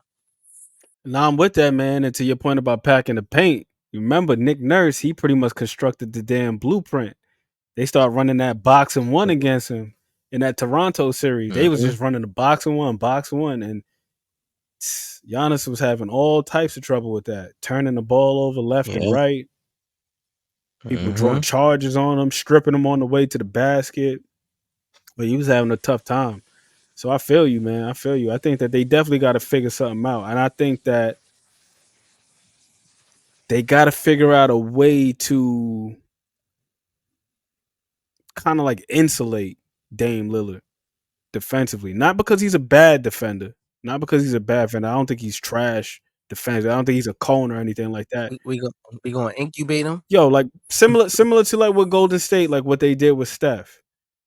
Like you got, Or what the Knicks did with Melo. They put a few people you know next what I to mean? him in the Knicks tape And you era. just Yeah, figure out a way somebody's gonna schematically to just, prop him up. Yeah, they've done it for Harden. They've done it for yep. people. They've done it Because Dame for is not those a that really Dame is need not a places. trash defender, but he's definitely Nah, not. you He's just need him to definitely hold not his own. a Drew Holiday. Stop it. Nah, No, no, he's no, not. no. He's But not a stalwart. then Drew Holiday can't do in certain moments what he could do on the offensive side. So it's like, I mean, is it yin and a yang? Is True it give and indeed. take But I think the thing with in Drew certain though cases? is just like he's got enough offensively. He's Respectfully, got yeah, he's a enough. respectable Yeah, guy. like he's a dude that's gonna give you Yeah, 18 points a game, and he's gonna be pretty damn efficient doing it too. Like Drew is not yeah. gonna But take no with crazy Dame, shots. yeah, but with Dame, like ignite for 40, 50. Oh And hell we yeah. didn't even know where it started at. So you know what I'm saying? But like it's two different avenues to being successful. But I just think with the situation of them giving up Drew for somebody like, Dame, two different things that they bring to the table. Yep. So you have to make adjustments because it's not a one for one play. It's not a plug and play when it comes to those two different guys. 'Cause they're totally different. But with somebody like Dame versus somebody like Drew is more plug and play in any Yep. team where he's not gonna detract from, the usage rate of your top guy. He's solid in every place that he needs, but Dame kind of needs the ball in his hand. And if you figure out a way to have Dame at 30 and Giannis at 32 or whatever the kid, and it works, which is hard because they still have Middleton, you still have Lopez, Yep. you still have Bobby Portis, you still got a lot of other names who need touches. It's gonna be rough in my view. There's a couple other names in the East. We could touch on it or we could discuss it. We got the Cavs. We got the Magics. We got Indiana. Miami kind of seem like they've been losing their luster. Every And I time it think that seems might like be it. that though, they just have a They figured it resurgence or out. something. I don't know what the hell they be doing down there. I think it's Pat Riley, man. I think it's Yeah, is Pat. that is that Pat just got that that every week? magic, man. Because I was reading Nah, this he got book. that fat fitness check shit. He checked the everybody gets they check their BMI. body percentage. Yeah. Shit be crazy down there. Melo could have never made it down there. I don't know. All that wine he want to drink. But I want to touch on the team. Indiana kind of had moments last year where they kind of gave Milwaukee hell.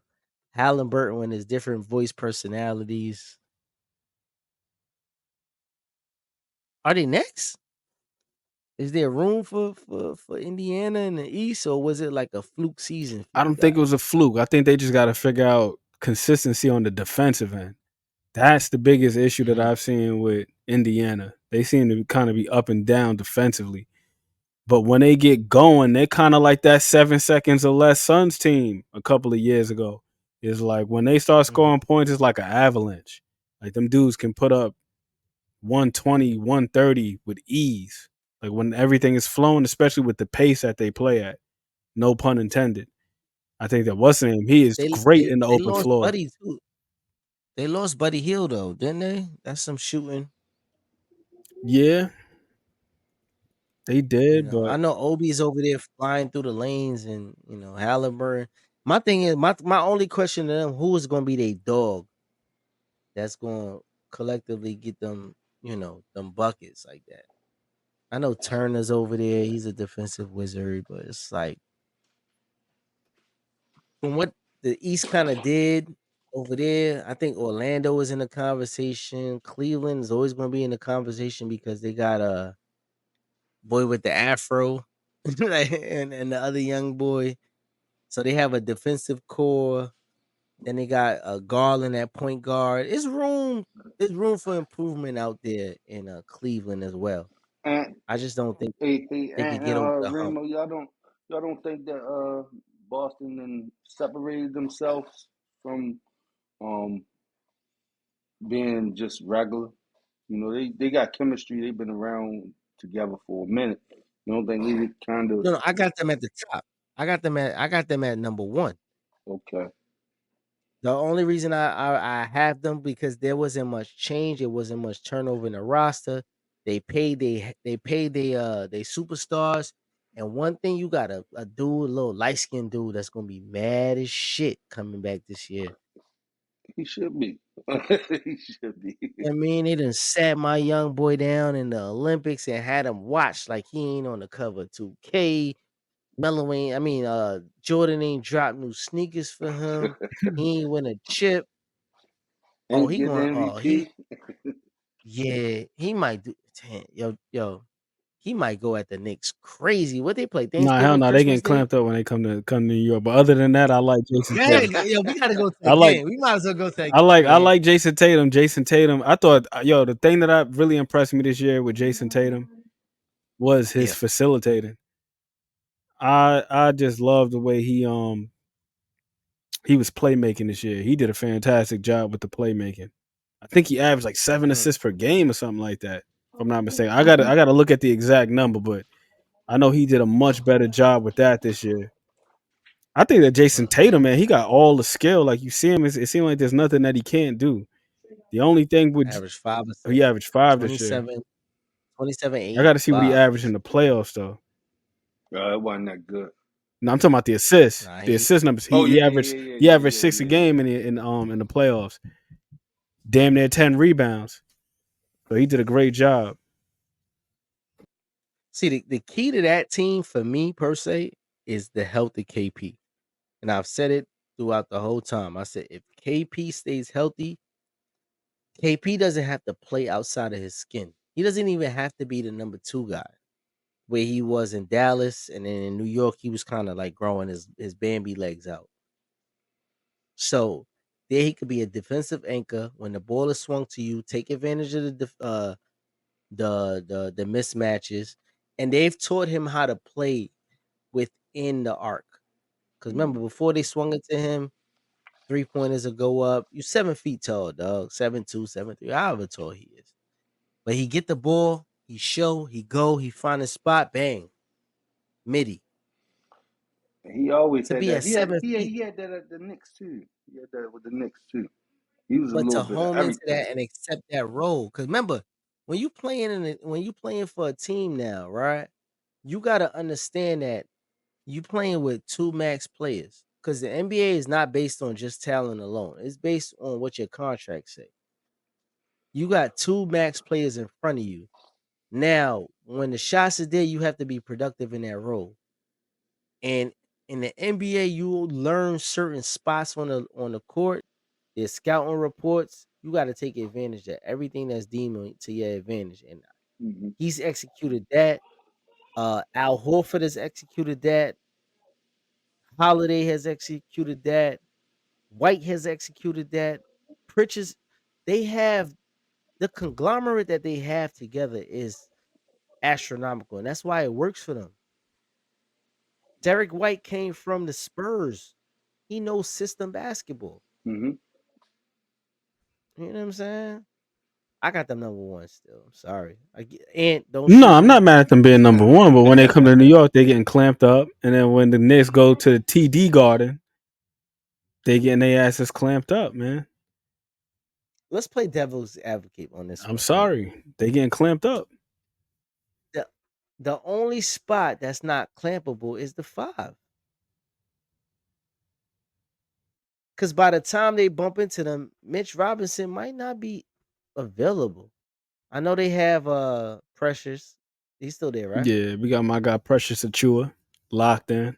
Yeah. And they got Sims. Sims is like a young nigga on candy. He just rambunctious, jumping all over the place. He ain't ready yet. See, but we got the two stoppers though, man. We got the two stoppers. Which one? Both of them. Bridges. Bridges. We But got he we got we guarding got three. Bridge. We got Mikael Bridges, and we got OG Got Hart Anunoby. too. Hart give you a little he deters a little bit. Did you see what the plus? The Did you fact see he what the shooting, plus minus was when OG was on the floor this year?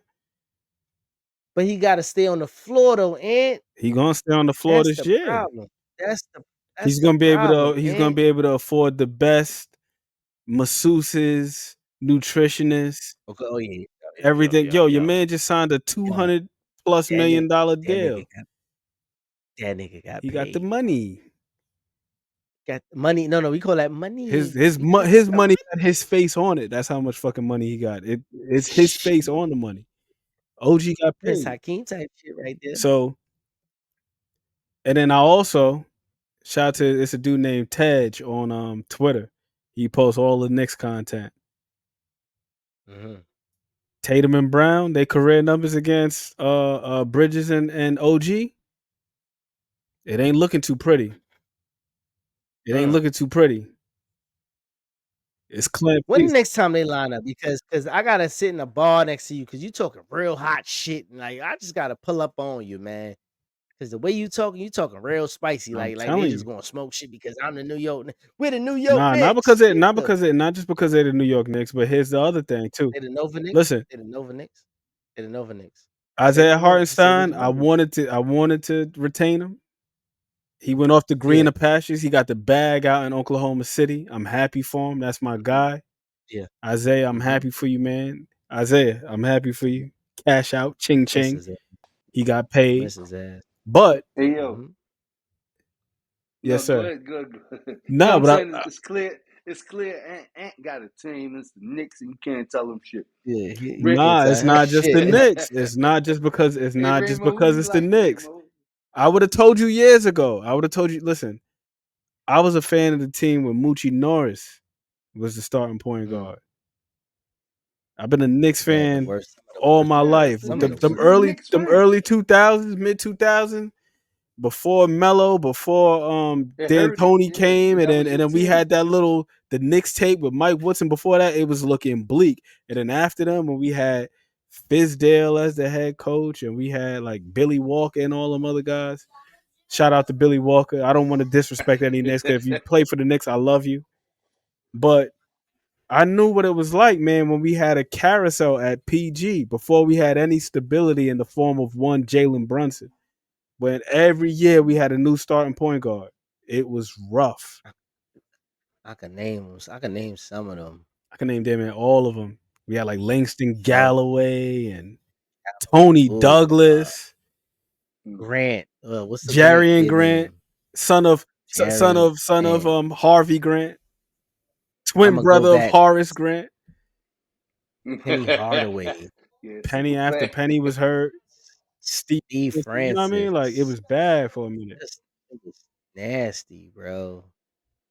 Tony Douglas was one of the nastiest ones. Oh man, he wasn't fun to Alfred watch. Nate Payton. Robinson was We had a we had a Nate Robinson bunch of them, was man. annoying. We had a bunch of them, man. Frank Nicolatina. Nilakina. Couldn't stand that man. Oh, Hold on. Why we talking Knicks, right? So basically, hot on the presses, they had a conversation with Melo. Shout out to 7 p.m. in Brooklyn is his podcast where he discussed that he had an opportunity to actually return to the Knicks right after that. I think it was 2022 season with the LA Lakers where he came off the bench and he said he had a conversation with the front office along with actual Knicks players about him joining the New York Knicks following that Lakers stint, and ultimately they couldn't agree on a role for Melo based that his production in LA was his career high in 3 pointers made, 20 something minutes a game. He was given solid production. Mhm. But with the Knicks agreement, they said, they had a 12th man spot. They did not know when would be his minutes coming off the bench. It could be play 5 games, miss 10 games, come back another 7 games. And he just couldn't accept that, being that he wasn't there mentally, one, and he would have been a detractor being in the garden and, him being a Knicks legend, them saying, we want Melo, like, the garden is a different type of energy. So what do y'all feel about Melo not accepting that role and us not getting that retirement tour out in the garden? And you're the next guy, so we're gonna start with you. nah, I feel him on as far as him being a distraction and what you mentioned with the crowd. When they want you on the floor, they gonna It's heavy in New man, it York. gets serious. I don't know if you Yeah. remember when Ron Baker was there, Wichita State. Oh, they love Yo, Ron Ron Baker. Baker was like, I didn't understand it at the time, but I'll say this though. Shout out to Ron Baker, Mhm. as Walt Clyde Frazier calls him, the big shot maker. Yeah. He was a damn good defensive player, but offensively, I think he. He was small. He was a small But guard. yo, he had a nice little run at Wichita State though. Wichita in No, college, he was he was a tough. damn good player. Most of the Wichita thing. Well, my other boys from there too. Jimmer, right? For that, Yeah. Was he? He from Wichita. but yeah, I would love to see Melo come back, man. I would love to see him come back more mature. I would know. I didn't even want him to leave in the first place, man. To be honest with you, I feel like Phil Jackson. Yeah, I think He fumbled the politics rock, and man. yeah, I think they kind of caused that. But you know what? The thing with Melo, right? And I always say, there's a business side of basketball where in LA, where he was very productive, right? My issue with the whole LA stint was he was outplaying his contract, and that really matters because once you're deemed a veterans minimum guy, you're getting paid as one of the last guys off the bench, as as we could agree, right? But he was outplaying the Halen Corton Tucker, whatever the hell his I know name what you're is, talking about. that Yeah, ended up getting traded. He was outplaying him, who was actually paid instead of keeping Caruso.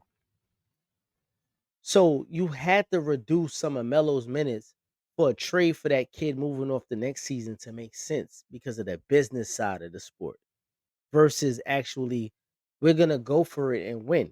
That's why I say rest in peace to somebody like Kobe Bryant, who he don't take no shorts when it comes to attempting to win a chip.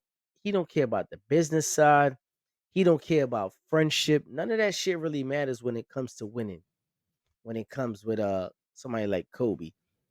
So Melo, you know, I get it. Having a retirement tour would have looked amazing in New York City. You back for a year or two, and then you get to run off in the sunset, being a native New Yorker, et cetera, et cetera. But where would you have placed him in that system? That's one. Not saying that he was guaranteed to have been on that team. Because let's be honest with it. And Melo needs touches. The basis of the new Knicks look was running, getting the ball and going off the rim. Melo, you kind of gotta slow the pace down unless you're gonna use him in the trailer spot as a 3-point juggernaut, following a fast break. But the way these guys are going out, Hart gets the ball and he's going. But that's you talking about the I don't 2022 season though. 2022, we ain't have Hart yet. So 2022, we still had right. RJ and them guys. I think it probably would have been good for their development, to be honest with you, with some of the young guys to have a guy like Melo and to be able to get that Yeah. work on a consistent basis. Because that was the one thing hmm that some of them guys were lacking was creativity. Hart. Nah, them guys had heart. I just felt like they didn't have the creativity. And that's something that I, Melo has in spades. Like Melo got creativity. Melo's a dude that could create in a damn phone booth. Like in my personal opinion, top 5 triple threat player all time. Like Melo's triple threat, like his jab step. jab Oh step. my Oh, I'm about to god, say that jab step ridiculous, crazy. crazy. So to have a guy Yeah. like that in the building, working with them young guys, I think that it would have helped those guys tremendously. Which is why having Jalen Brunson is so important nowadays because before it was Julius Randle. And the one knock on Julius hmm Randle is he's doing too much, he's turning the ball over, yada yada yada. But then when you look at that Losing roster, the ball. who the Yeah. hell would you rather have the ball in their hands? Yeah. Yeah. Who was creating like Yeah. I get it. I think Melo could have been really productive in spot minutes or given a role where he would have been identified as when things kind of stall out right. to be a guy you could give it to and get a actual bucket, Yep. you know. And I know they went through lows sometime where kind of Brunson had to figure out hero ball, and they kind of got some people got frustrated with the way that Julius either couldn't handle double teams or was just doing a lot with the ball without looking like he's doing much. Where Melo does the least bit of movement and gets the most productivity out of the least. I've hardly seen it out of a lot of damn players where 2, 3 dribbles, 2, 3 jabs, and you get an open shot. They didn't have anybody of that skill set. So I think a 2-year deal, kind of like giving him the runway, like kind of what they did to Al Horford, would have kind of benefited the Knicks. Kind of what Horford actually did for Boston, where he settled them in moments, and he was the big shot maker that kind of settled them. Even like a Batum role, where Batum did that for several teams. A wily veteran that knew how to play in big moments and wasn't Take it scared to back to them take the big Detroit shot. Pistons days, man, when they had Vinny Johnson, just like, yo, Vinny, come in and get buckets. That's it. That's all we need you to do. Microwave. Yeah. Come get get right. Come get get these right. buckets. Jamal Come Crawford, Lou come and Williams. get I felt like they could have had Melo in that type of role where even if you wanted to bring him microwave off role. the even if you wanted to bring him off the bench, you could still have him in the game down the stretch as a closer. Mm. He didn't necessarily have to start the Damn, I'm games, being but I'm being, I'm being disrespectful to you man, today, man, because the way you cooking right now, man, you might have to go next blue, but they man. they they, they could have had him in there as a closer.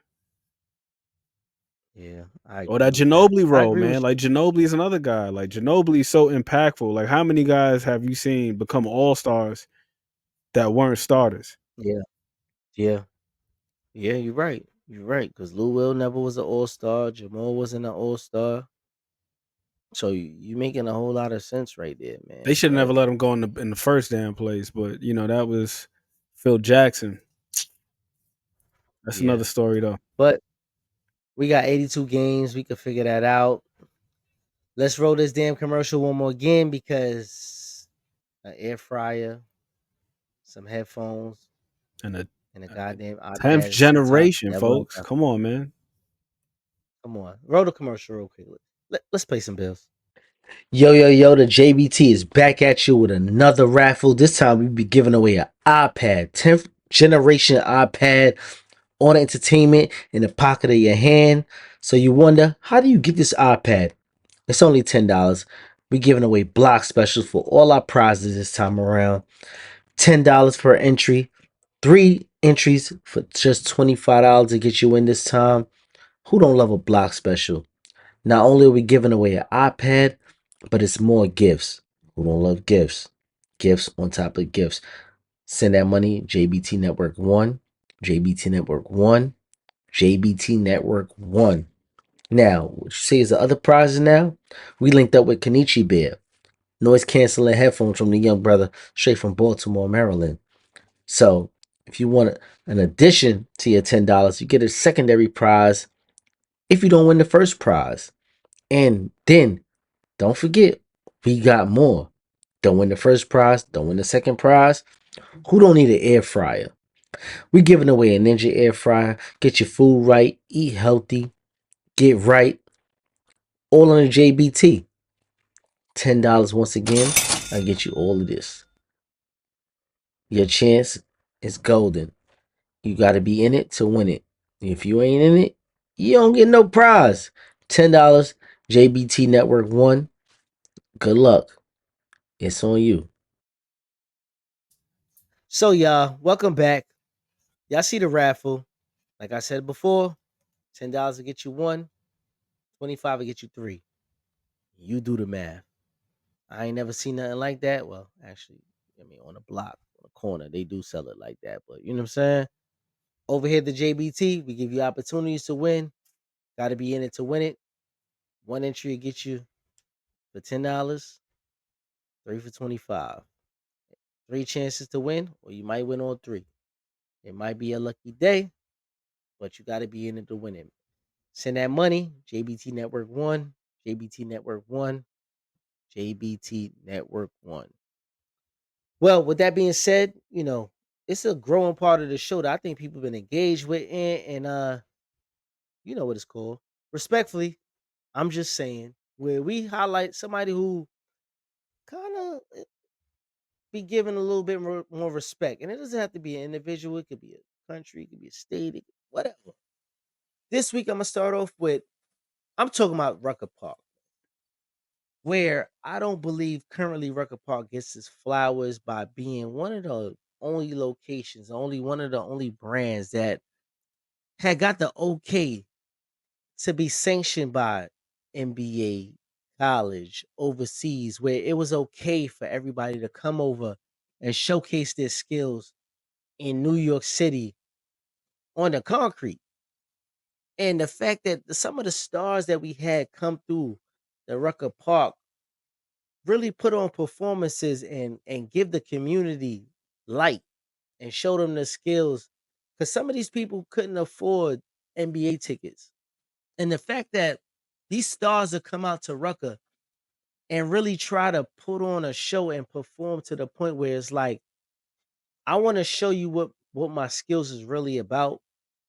Anthony shared something with me earlier, the history between the 50s to the 80s, the relocation of Rucker, the reasons, like just the storyline and the richness that intricated from Rucker Park. Some of the talents we got that went in there, Allen Iverson, Shaq. Well, Shaq didn't make it. It was actually the 20th anniversary of the blackout game where Terror Squad and Rockefeller actually was supposed to have this big game that involved Allen Iverson, Sebastian Telfair, Stephon Marbury, Yao Ming was there, Kobe. They had so many names. LeBron was supposed to be in there, Lamar Odom. The fact that this was supposed to all go down in Harlem, New York, in a park is just crazy. We seen people like Skip to Malou, Park legend, make it into the NBA and just do his thing. Steve Francis went up there and went crazy. Kobe went in. The list could go on, but I just think that now we forget and Rucker Park isn't deemed as, great as it used to be. We had the Harlem Shake came out of the Rucker Park. It was so much, culture that built into what Rucker was. And I know Dykeman kind of took over the realm of, the pro amp leagues, but let's not forget about Rucker, man. And highlighting on respectfully, I'm just saying, who we talking about today? Kevin Johnson. Ooh, that's a good one, man. Kevin Johnson. Shoot. This guy, when he was with the Phoenix Suns, he was absolutely sensational. KJ was something serious, man. I'm looking at his stats right now. He had a couple of years where he averaged 20 plus, and the efficiency was, I didn't even realize he was just this damn efficient. 20 a game, shooting 50 from the field. Another season, 22.5 a game, 50 from the field. Another season, 22, shooting 51% from the field. This dude was pardon me, he was a 3-time All-Star, 4-time All NBA second team, 1-time NBA All NBA third team, and he was the most improved player in 1989. Had his number retired by the Phoenix Suns. If I'm not mistaken, right now he is a politician. I think he might be like the mayor of Sacramento or Yeah. something like that. Sacramento. Something Yeah. crazy like that. Yeah. Well, he was the And he'll mayor. dunk on you. I don't know if he's still the mayor, but he was the mayor of Sacramento for a minute. Was. For like 8 years. He served like 2 terms. So yeah, shout out to Kevin Johnson. I used to like that Phoenix Suns team. Him, of course, Charles, Dan Marley, Dan Marley, Thunder Thunder Dan. Dead. You know what I mean? Yeah. Yeah. Cedric Cedric Sabalas Sabalos. was a dog too. Some I liked joints him in with there the too. Lakers too. Cedric Sabalas. I liked when he was with the Lakers. But What's my man? Person? Is it Chuck Person? it might be Chuck Persons. Like Chuck Person, I believe. Oddly enough, I Him killed always it out. get him and dudes like David Wesley mixed up. I don't know why. Chuck Persons, David Wesley. There's other guys like that. Jerome Kersey, What's my other guy? Was it Scott Perry? Scott Perry. Yeah, all of those guys were kind of like in the same realm of talent, man. But I always admired Kevin Johnson because he was a tough guard, he was a solid guard, and then he had a lot of heart and grit because he'd get up in your face, and if you leave him, he'll dunk on your He ass was too. So athletic, yo. KJ had yeah, bounce. yeah, and he was a floor general. So being a tough, smaller guard back in those days, you know, I respect it 1,000%. And for you to get the respect of your point guard, like Chuck was, Yep. Barkley, and he was a you know top 75 ever in the game, and he leaned on you as your point guard, and I respect it, man. Nah, KJ was Definitely. serious. KJ was serious. And speaking of floor generals, I'm looking at the numbers, man. Like when he was in the MVP running, bro, tell me how this dude averaged 20 and 12. Yeah, And he that's was tough. shooting That's tough. 50% from the field. Yeah. I know people give him shit that the NBA was a different time during him, but 50 is 50. Like, you know what I'm saying? 50, Right. 50% from the 50% field. from the field. Is absolutely. Absolutely, The man. next year after that, he averaged 22 and 11. 51% from the field. And you see, those are the type of numbers that we have and we highlight here because we did it with Stephon Marbury, where we said, listen, how can we forget and sneeze at this type of performance from some of these individuals? You know what Then he I'm saying? came back the next year, 22 and 10. And then he averaged 2 steals per game on top of that. And then we forget guys like this, but we always mention guys like, Stockton and stuff like Then he that came back the because, year after that. And he averaged 20 and 11 again. Like 4 or 5 straight years he was doing that. And he was and efficient too. what we'll be missing off of his resume will be a title Yep. where the conversation kind of changes as all-time point guards and stuff like that. But sometimes who's who when you line up against him. Is like, listen, he was nobody to sneeze at, regardless if he's Hall of Fame or not. Like, he was really one of those. You know what I'm saying? And they get granted at that. But listen, we about to get out of here. But and let's give them a way for everybody to contact you if need be. Ant McQueen on IG. You can find me at Ant McQueen on YouTube. I don't even know what the hell the Casuals Corner thing is. And I also think I'm on TikTok, Ant McQueen on TikTok. I'm Ant McQueen everywhere. It's either Ant McQueen or Ant McQueen. You can find me damn near anywhere. Anywhere. Okay. So And you already know who it is. It's your boy Remo, aka Mr. Rich Dress, aka to the aka Mr. AKA. We do Lord got of the some merch if y'all Monicas. want. Monica Lord. If y'all do want to grab some merch, we just drop some merch. The link will be in the bio. I'm gonna throw Ant McQueen's link tree up where y'all can find him and everything that he's got going on. I don't know where the hell G Peasy is at, but shout out for G Peasy for joining us today Yep. in certain segments. But life be life, and that's just how it goes. But on that note, until next week, or unless Aunt McQueen gets more coconuts, we'll figure it out. Y'all locked in, and it's the Casuals. Peace.